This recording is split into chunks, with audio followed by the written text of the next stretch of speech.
अष्ट सखान में एक सखा है श्री कृष्णदास जी। क्या नाम है? आप लोगों ने यदि हमारी पहले कथा सुनी होगी तो कृष्णदास जी का एक पद हम बहुत गाते हैं, मेरो मन गिरधर छवि पे अटक्यो। ये श्री कृष्णदास जी का पद है। तो कृष्णदास जी मंदिर के अधिकारी, श्रीनाथ जी मंदिर गोवर्धन के, बहुत ध्यान से सुनियो, बड़ी सुंदर चर्चा है।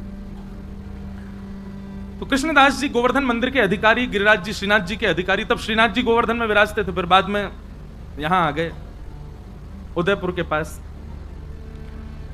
तो कृष्णदास जी को नियम हतो, वो नित्य जल की सेवा मंदिर की करते और स्वयं जाते, कुआं से जल लेकर के आते और ला करके मंदिर सेवा में पधराते। एक दिन श्रीनाथ जी ने प्रत्यक्ष प्रकट है करके, श्रीनाथ जी तो प्रकट ही थे, बात करते थे अष्ट सखाओं से।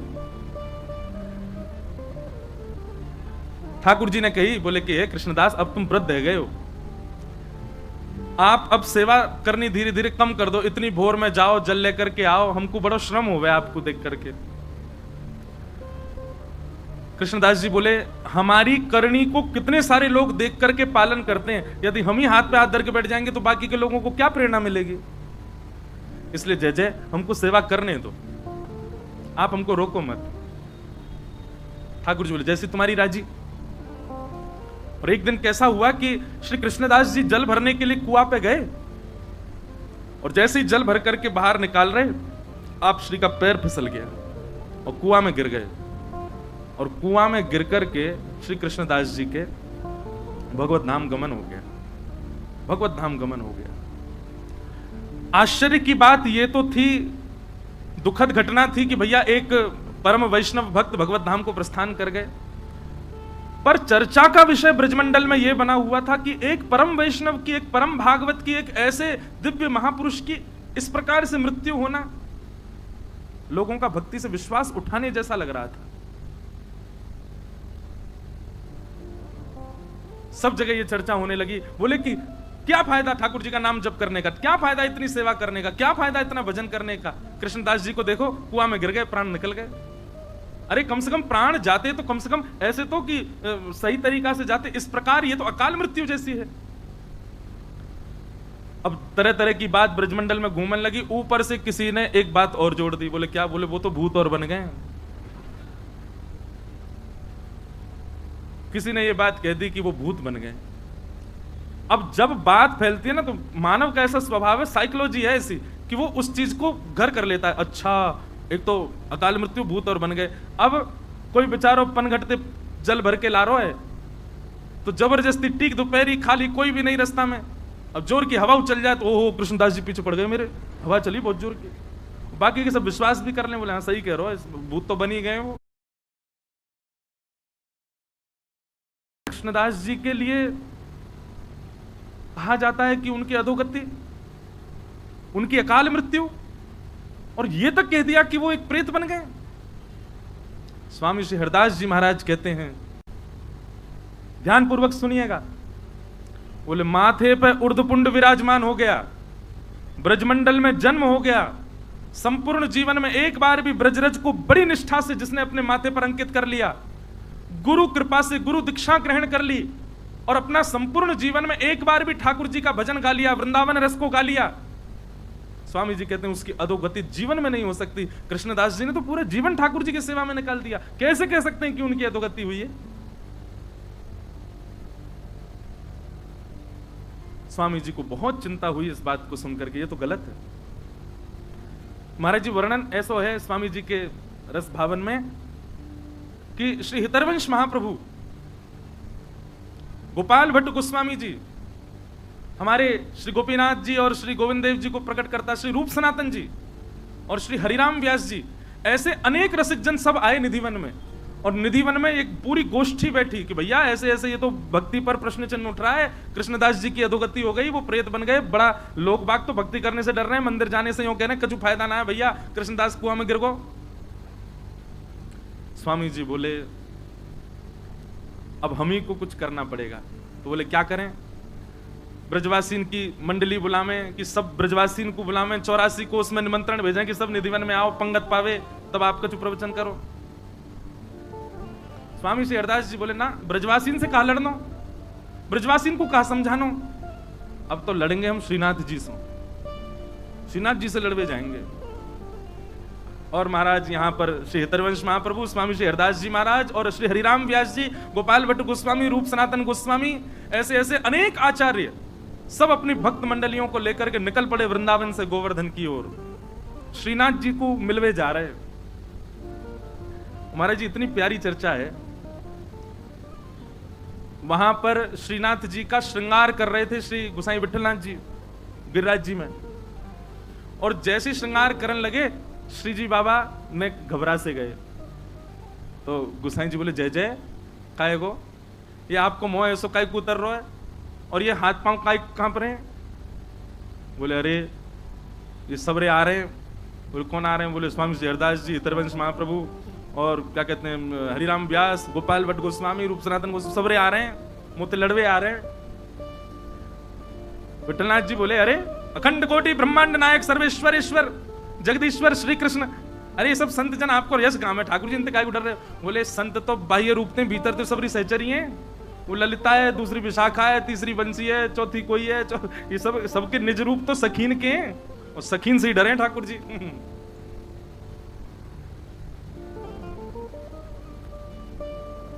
स्वामी श्री हरदास जी महाराज और सब रसिक जन जा रहे हैं, पूरा वृंदावन और जो जो गांव बीच में पड़े सब जगह महाराज स्वागत सत्कार होवे, सब लोग आकर के प्रणाम करें।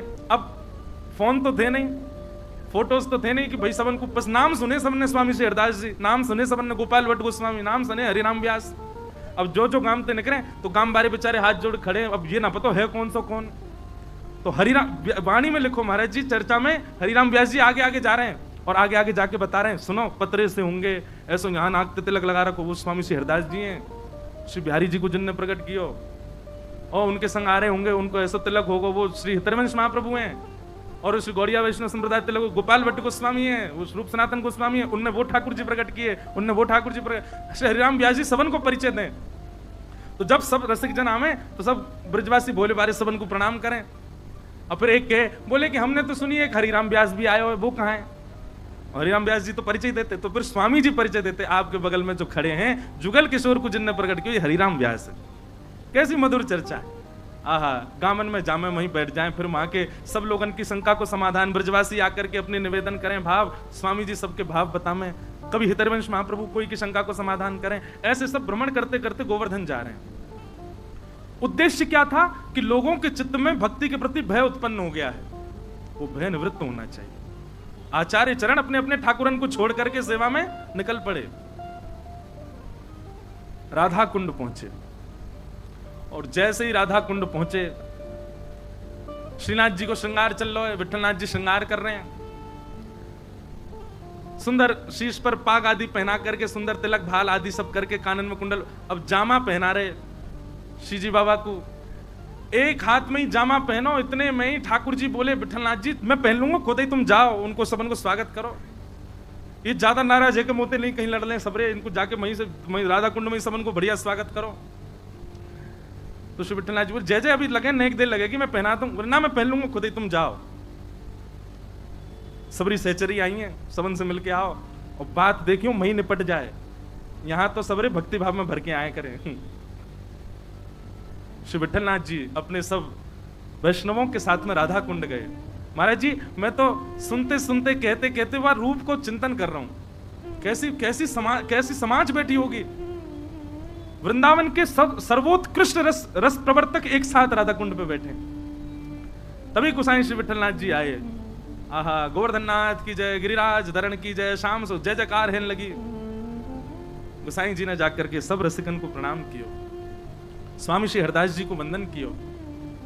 स्वामी जी बोले आओ गोसाई जी, आधी जामा पहना के आयो लाल जी को, पूरी नहीं पहना के आए, ऐसी कहां जल्दी? अरे न बढ़िया ते तैयार करके आते, हम कछु कह थोड़ी रहे, मिलवे तो आए, ऐसो काब है। गोसाई जी के नेत्र सजल हो गए, बोले आपके भाव साम्राज्य को प्रणाम है स्वामी जी, आप सब जानते हैं, आपको सब पता है कहां कैसो कौन श्रृंगार कहां भाव में करे। क्योंकि कल मैंने कहा ना ललिता जी सबके मन की जानती हैं, वो ललिता जी स्वामी जी हैं, सब जानते हैं। बोले आधी जामा पहना के भागे आए, पूरी पहना आते। चर्चा हुई, वहां बैठ करके सब समाधान आदि की बातें हुई। बोले क्या किया जाए, कैसे ब्रजवासियों को बताया जाए कि भाई मृत्यु किसी के वश में थोड़ी, ऐसा थोड़ी कि केवल भजन करने वाला और सब प्रकार से ठाकुर जी को भजने वाले की कभी अकाल मृत्यु नहीं हो सकती। स्वामी जी बोले देखो मृत्यु अकाल हो सकती है पर गति अधोगति नहीं हो सकती। ये हम डंके की चोट पर कह रहे हैं और जब तक हैं तब तक कहते रहेंगे। एक बार जिसने अपने जीवन में कुंज बिहारी श्री हरदास कहा होगा, एक बार श्री गिरिराज जी के चरणों में नतमस्तक हो गया होगा, एक बार उर्धपुंड अपने माथे पर पधरा दिया होगा, ब्रजमंडल में जन्मा होगा, ब्रजमंडल में मृत्यु प्राप्त की होगी, उसकी अधोगति नहीं हो सकती। स्वामी जी महाराज इस बात को कह रहे थे, तभी श्री विठलनाथ जी बोले कि जय जय, आपकी बात तो सही है पर आपने जो ये भाव कहे ये भी उचित है, पर ये बात समाज को कैसे समझाई जाए? समाज को तो प्रमाण चाहिए। आप तो रज की महिमा कह रहे हो, आप तो ब्रज की महिमा कह रहे हो, ब्रज रज की महिमा समाज कैसे समझेगो? गोसाई जी बोले यहीं बैठे बैठे बात करोगे कि जामा आधो पहना के आए उनके पास लहू चलोगे? अब ले चलो। और सब रसिकन को श्री विठलनाथ जी लेकर के जतिपुरा आए। और महाराज जी ऐसा सुंदर वर्णन है कि जैसे ही जतिपुरा पहुंचे स्वामी श्री हरदास जी महाराज ऊपर एक तरफ बैठ करके श्रीमद वल्लभाचार्य जी महाराज चिंतन कर रहे थे, ध्यान कर रहे थे। आपको जैसी पता चली कि स्वामी श्री हरदास जी महाराज और रसिक त्रिवेणी और ऐसे आचार्य पधारे, गोपाल भट्ट गोस्वामी आए हैं, रूप सनातन गोस्वामी आए हैं, इतने बड़े बड़े आचार्य आए हैं, आप श्री तुरंत दौड़ करके नीचे आए और आकर के स्वामी जी को अपने हृदय से लगाए हो। स्वामी श्री हरदास जी को हृदय से अच्छा, श्रीमद वल्लभाचार्य जी कौन है? ये यशोदा जी के रूप है, ये यशोदा जी के भाव है। यशोदा जी ललिता जी को हृदय से लगा रही हैं। जब भी लाल जी कुंज में जामे तो श्रीदामा और ललिता दोनों को समझामे, यशोदा जी लाला को ध्यान रखियो कहीं भाज नहीं जाए तित को। आज श्री ललिता जी आई हैं हरिदास जी के रूप में और श्रीमद वल्लभाचार्य जी ने हृदय से लगाया ऐसे। अच्छा, सबके नेत्र सजल है रहे हैं या दृश्य को देख के, सबको अपने हृदय से लगा रहे हैं श्री वल्लभाचार्य जी महाराज और सबको बोले आओ अपने प्राणेश के दर्शन आपको करावें, अपने प्राण प्रियतम के आपको दर्शन करावें, चलो। और सब रसिकन को लेकर के श्रीनाथ जी के मंदिर में पहुंचे महाराज। अब देखो अनेक भाव है, श्री जी बाबा के नेत्र नीचे क्यों है? मूल भाव तो महाराज जी कि श्री जी को दर्शन कर रहे हैं, गिरिराज पर्वत धारण किया, श्री जी सामने खड़ी हैं तो श्री जी को दर्शन कर रहे हैं। अब या को कोई अन्यथा सांप्रदायिक बात मत ले लियो, पर ऐसा वर्णन करें कि ठाकुर जी बार बार नजर उठा के देख रहे हैं, आ रही हैं सबरी, आ रही हैं सबरी, आगे लड़ेंगी मोते कि तुमने अपने भक्त की ऐसी गति करवा दी और ऐसा हल्ला मचवा दियो पूरे पे। तो जैसे ही स्वामी जी सामने आए ठाकुर जी ने अपने नेत्र नीचे कर लिए। ऐसा भाव बता मैं कि श्री स्वामी जी को देख करके नेत्र नीचे कर लिए। और स्वामी जी नीचे से देख रहे हैं ठाकुर जी को, ऐसे देख रहे हैं, नीचे कहां देख रहे हो? ऊपर देखो। बड़ी मधुर बात। आहा, सबने दर्शन किए। त्रिभंग लली हमारे श्री गोवर्धन नाथ जी, हमारे गिरधर लाल जी, ऐसी छटा को दर्शन करके सब बलैयां ले रहे हैं। अरे महाराज सब भूल गए कि हम का चर्चा के लिए बैठे। निकुंज नायक श्री गोवर्धन नाथ जी के दर्शन करके सब रसिक जन मोहित हो गए और बार बार कह रहे हैं, अरे विठलनाथ जी, हे श्री वल्लभाचार्य जी, आपके भाग्य की कही ना जाए। कैसे ठाकुर जी प्रकट किए, कैसे लाल जी आपके यहाँ विराज रहे हैं, कैसा सुंदर रूप है, कैसे सुंदर हाथ है, कैसे सुंदर मुख है, कैसी सुंदर ग्रीवा, सब रूप को वर्णन वहीं बैठे बैठे पद गा दिए सब रसिकन ने श्री गोवर्धन नाथ जी के रूप पर। अब जिस चर्चा के लिए सब एकत्रित हुए थे वो चर्चा फिर प्रकट हुई।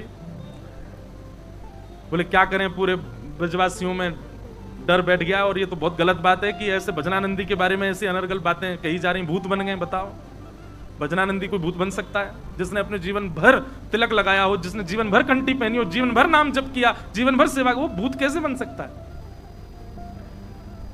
सब लोग ढूंढने लगे स्वामी जी कहां हैं, तो देखा स्वामी जी बिल्कुल श्री जी बाबा के सामने बैठे हैं और अपलक नेत्रों से निहार रहे हैं। पितरवंश महाप्रभु गए, बोले स्वामी जी चर्चा है रही है, आज्ञा करो। स्वामी जी ठाकुर जी को देखते देखते अपलक नेत्रन से ही बोले, 4 घड़ी के भीतर भीतर उत्तर आ जाएगा कृष्णदास कहां है। 4 घड़ी प्रतीक्षा करो, 1 घड़ी में 24 मिनट होते हैं। और ऐसा कहकर के स्वामी जी तो अपनी लीला में चले गए। ललिता जी हैं, अब निकुंज नायक दिख गए तो कहां रुके, वो तो चली गई लीला में। बस यूं कहे 4 घड़ी प्रतीक्षा करो। इतने में ही एक कान्हा नाम का ग्वारिया दौड़ा दौड़ा आया। अरे अचंबो है गो, आश्चर्य है गो, अरे अरे भैया आज मैंने कछु देख लियो, कछु देख लियो। दौड़ो दौड़ो विठलनाथ जी के पास, वल्लभाचार्य जी के पास आयो। सब रसिक जन बैठे, सबने पूछी भैया कहा देखे आयो? हाँ अपन लोगों बैठ गए, बैठ करके बोलो अरे मैं श्रीनाथ जी की गैया चरावे जाऊं। विठलनाथ जी ने सबको परिचय दियो, बोले हमारो ग्वारिया है, ठाकुर जी की गैया चरावे जावे। कहा देख लियो भैया? बोले जय जय मैं गैया चरावे गयो और गिरिराज जी तक दूर ही गयो और वहां मैंने कहा देखो। बोले कहा देखो? बोले दूर दूर कृष्णदास जी डोल रहे। सबके चित्त में भय आ गया, बोले कहीं ये सत्य तो नहीं है कि वो भूत ही बन गए। बोले अच्छा कृष्णदास जी देखे? बोले हाँ मैंने कृष्णदास जी देखे, अब मैं तो उनको देख के भाजन लगो, मुझे तो पता ही भूत बन गए। पर वो मेरे सामने आकर खड़े हो गए और सामने आकर के बोले कहां भाग रहे हो? बोले अरे आप तो भूत बन गए, आप तो डर गए। अरे कोई भूत भूत ना बनो भैया, ये सब बात ऐसी बना देंगे। बोले आपकी मृत्यु तो है? बोले हाँ मैं ठाकुर जी की सेवा में हूं। और बोले उन्होंने मुझको प्रत्यक्ष बतायो कि भैया ठाकुर जी ने मोकू अपनी गौचारण लीला में प्रवेश करा लियो है। कृष्ण और बलराम यहीं आगे ही एक कुंड पे बैठे हैं, उनकी गैया खो गई है, वहां ढूंढ तो मैं जा रहा हूं। कृष्णदास जी गैया ढूंढ रहे हैं। बोले मेरी कोई अधोगति ना भैया, भैया मैं तो कृष्ण बलराम के संग गैया चरा रहा हूं। सब लोग बोले प्रमाण क्या? बोले प्रमाण ये कि कृष्णदास जी वयोवृद्ध थे जब पधारे थे, पर मैंने आज उनको दर्शन किया, वो तो बिल्कुल जुवान दिख रहे और ग्वारियान जैसे डोल रहे। मैंने उनसे कही कि भैया मैं सबन को जाकर के बताऊंगा, मेरी बात पर कौन भरोसा करेगा? तो कृष्णदास जी ने मुझको एक बात बताई है। विठलनाथ जी बोले कहा बताई? बोले उन्होंने कही है कि विठलनाथ जी से जाके कहियो मेरो आसन जहां रखो है वह आसन को उठा के नीचे खुदाई करेंगे तो 1 लाख स्वर्ण की मुद्रा मिलेंगी। अब ये बात मैं ही तो को बता सकूं और कोई ना बता सके, तो ये प्रमाण है कि मेरी अधोगति ना भई है, मेरी सदगति भई है। मैं तो श्री ठाकुर जी की निकुंज में प्रवेश कर गया हूं, ठाकुर जी के संग गौचारण कर रहा हूं। अरे भैया ठाकुर जी गौचारण कहीं और थोड़ी करें या प्रत्यक्ष वृंदावन में करें, तो या को मतलब ये थोड़ी है कि मैं कहीं और चलो जाऊंगा या प्रत्यक्ष वृंदावन में ही रहूंगा। कृष्णदास जी ने कान्हा को बताई। सब लोगों ने जब बात सुनी बोले अच्छा अच्छा कृष्णदास जी का आसन कहाँ है? बोले चलो। सब रसिक त्रिवेणी और सब महापुरुष विठलनाथ जी के साथ में उनके आसन पर गए और आसन उठा के वहां खुदाई करवाई तो भीतर 1 लाख सोने की मोहर मिली। और उससे ये बात प्रमाणित हो गई कि श्री कृष्णदास जी कोई भूत प्रेत नहीं बने भैया, ठाकुर जी के यश गावे वारे ठाकुर जी के निकुंज में ही प्रवेश करें, ठाकुर जी के नाम से अपने माथे पर छाप रखवे वारे इनकी अधोगति होगी कभी? नित्य उर्दपुंड लगावे वारे, नित्य तिलक लगावे वारे, नित्य ठाकुर जी की छाप से घूमवे वारे, अपने हाथन में करमाला लेकर के मुख से हरिनाम संकीर्तन करवे वारे, ब्रज में निवास करवे वारे इनकी अधोगति ना होवे। तभी कान्हा ग्वारिया ने बताई, बोले कि कृष्णदास जी ने एक आज्ञा और दी कि विठलनाथ जी से कहियो या से हमारे लाडले लाल के श्रृंगार बनवा देंगे। ये 1 लाख जो सोने की मोहर है, यहाँ से लाडले लाल को श्रृंगार बने और थोड़ी बहुत जो राशि बच जाए वहां से सब ब्रजवासी इनकी सुंदर पंगति करवा दें, भोजन भंडारों करवा में। आहा, सब ब्रजवासी इकट्ठे हुए और सबके सामने रसिक जनन ने प्रत्यक्ष सोने की मोहर दिखा करके सबको ये बता दी भैया कि कृष्णदास की अधोगति नहीं हुई है, सदगति हुई है, वो निकुंज में है, ठाकुर जी की गैया चरा रहे हैं। तब सबन को भजन पर पुनः विश्वास भयो। ऐसे स्वामी श्री हरदास जी महाराज जिनने कही कि भैया 4 घड़ी में उत्तर मिलेगा तो 4 घड़ी में उत्तर मिल गए। बोलो कुंज बिहारी। ऐसे स्वामी श्री हरदास जी महाराज की रस चर्चाएं हैं, रस भाव।